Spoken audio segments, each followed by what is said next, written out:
जपाकुसुमसङ्काशं काश्यपेयं महाद्युतिं तमोरिं सर्वपापघ्नं प्रणतोऽस्मि दिवाकरम्। ఓం సం సూర్యాయ నమః. మీ యొక్క పూర్వజన్మ అలాగే మీ యొక్క వంశంలో పాపకర్మలు చేస్తూ వస్తున్న తరుణంలో పొందినటువంటి ప్రారబ్ధ ఆగామి సంచితల్లో ఉన్నటువంటి పాపకర్మ ఏదైతే ఉందో దాన్ని క్యారీ చేస్తూ మీ వంశం మొత్తం ఇబ్బంది పడుతున్నప్పుడు మీ యొక్క జాతక చక్రంలో ఆ గ్రహం రవిగా మీరు గుర్తించినట్లయితే, రవికి సంబంధించిన పరిహారాలు చేసుకున్నట్లయితే తొందరగా ఆ సమస్యల నుంచి బయటపడతారు. అయితే రవి కానీ మీ యొక్క జాతక చక్రంలో దోషయుక్తంలో ఉన్నాడు అని మీరు భావించినప్పుడు, ఇంకా మిగతా కర్మలో అవన్నీ పక్కన పెట్టినా రవి మనకు దోషంగా ఉన్నాడు మన జాతకంలో అని మీరు గమనిస్తే, తెలుసుకున్నట్లయితే తప్పకుండా మీ కుటుంబ సభ్యులందరూ కలిసి ఏదైనా ఒక హోమం అనేది చేయించుకోవటం, ఇంట్లో చేయటం మంచి ఫలితాలు ఇస్తుంది. అది ఆదిత్య అవ్వచ్చు, సుదర్శన హోమం అవ్వచ్చు, ఏదైనా మంచి హోమం అందరూ కుటుంబ సభ్యులందరూ పార్టిసిపేట్ అవ్వటం అనేది ఇంపార్టెంట్ అనమాట అక్కడ. అలాగే ఆ కుటుంబ సభ్యులందరూ కూడా ఆ ఖర్చును భరించడం అనేది కూడా చాలా ఇంపార్టెంట్. ఇది చేయటం అంటే మీ సమస్యకి వాళ్ళందరూ భరించడం ఏంటి అంటే, నేను చెప్పింది మీ వంశానికి సంబంధించిన దాంట్లో. అదేవిధంగా మీ యొక్క వ్యక్తిగత జాతకంలో రవికి కూడా ఏదో ఒక హోమం అనేది మీరు చేసుకున్నా కూడా శుభ ఫలితాలు పొందుతారనమాట. ఇంకొక విషయం, మనం ఈ కుటుంబ సమేతంగా చేసే ఈ పరిహారంలో హోమం అనేది కూడా చాలా ఇంపార్టెంట్ ఉంటుందన్నమాట, చాలా ముఖ్య స్థానం వహిస్తుంది.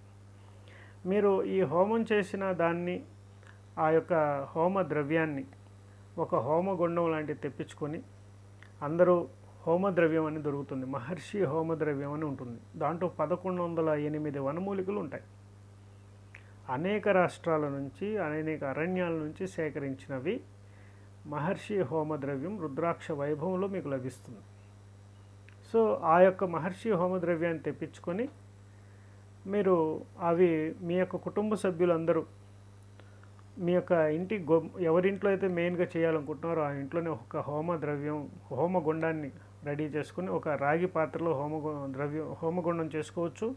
లేకపోతే మనకి 21 ఇటుకలు పెట్టుకొని కూడా 36 ఇటుకలతో కానీ ఒక హోమగుండం లాగా తయారు చేసుకొని, దాంట్లో ఈ యొక్క అగ్ని జ్వాలను రగిలింపజేసి చక్కగా ఈ హోమద్రవ్యాన్ని అందరూ కూడా దోసిళ్లతో కానీ గుప్పిడితో కానీ తీసుకొని కళ్ళకద్దుకొని, మా యొక్క సమస్య తొలగిపోవాలి అని చెప్పి దాన్ని ఆ హోమ గుండంలో వేసి ఆవు నెయ్యి సమర్పించి ఆ యొక్క హోమగుండాన్ని రగిలింప చేయాలి. అలా ఆ జ్వాలలో మీ అందరూ 3 ప్రదక్షిణలు చేసిన తర్వాత ఆ జ్వాలల చుట్టూ, తర్వాత అవి మొత్తం భస్మం అయిపోతుంది కదా, ఆ బూడిద ఏదైతే ఉందో దాన్ని పారే నదిలో, అంటే ప్రవహించే నదిలో కలపాలి. అది ఒకళ్ళు బాధ్యత తీసుకొని దాన్ని పారే నదిలో, ప్రవహించే నదిలో కలిపినట్లయితే మీ యొక్క సమస్యలు చాలా చాలా తొందరగా తొలగిపోయే అవకాశం ఉంటుంది. ఇది మొత్తం కూడా కుటుంబానికి సంబంధించిన సమస్య ఉండాలి.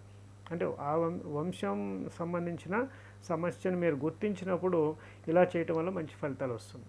అలాగే అసలు మాకు ఏ సమస్య ఉందో తెలియదు, ఏదో సమస్యలు వస్తూనే ఉంటాయి కదా, మేము గుర్తించలేకపోతున్నాం, అయినా కూడా మేము ఇది చేయొచ్చు, తప్పకుండా చేయొచ్చు, మంచిదే కదా.